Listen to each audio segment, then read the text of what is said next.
If you were running for a statewide political office, but you weren't a household name, you might roll the dice on some unconventional marketing. And last week we told you about a candidate who shed both her caution and her clothes to get her name out there. Today, she spoke exclusively with our Greg Groogan about how that's been working out. As we are now hours from Election Day, and Greg, it sure stirred up some conversation. You bet, Caitlin. While some called it scandalous, others called it gutsy.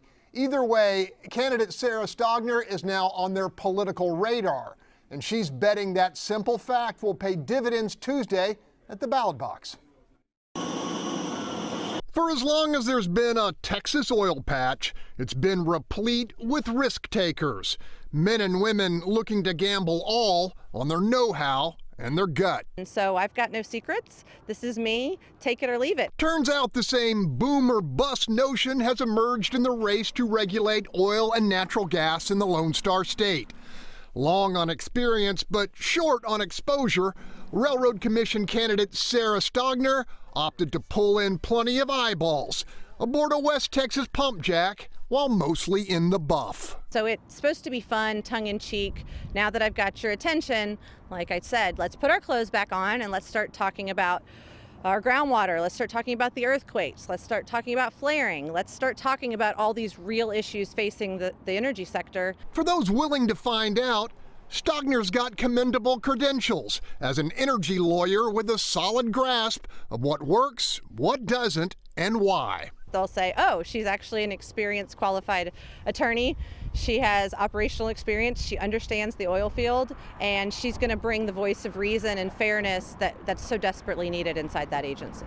As for her new label as the Lady Godiva of the oil patch, Stogner has zero regrets. In her mind, the payoff of political exposure triggered by harmless bodily exposure may well prove the necessary means to a better end. But we need people that understand the oil and gas industry, not career politicians making decisions based on who's paying them. Greg, what she's going to need is for all this attention to convert to votes. Does she have any indication that that's going to happen?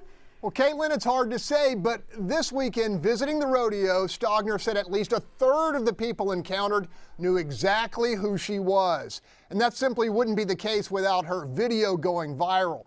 By the way, she is the only woman in this race competing against incumbent Wayne Christian and fellow challengers Tom Slocum and Dwayne Tipton. In the newsroom, Greg Groogan, Fox 26 News.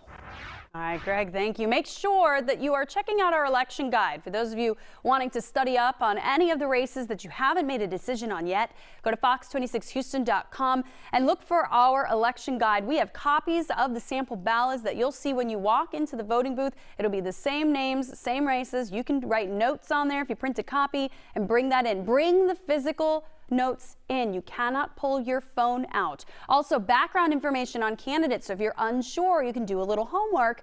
And tomorrow night, we will be streaming continuous coverage as results start to trickle in.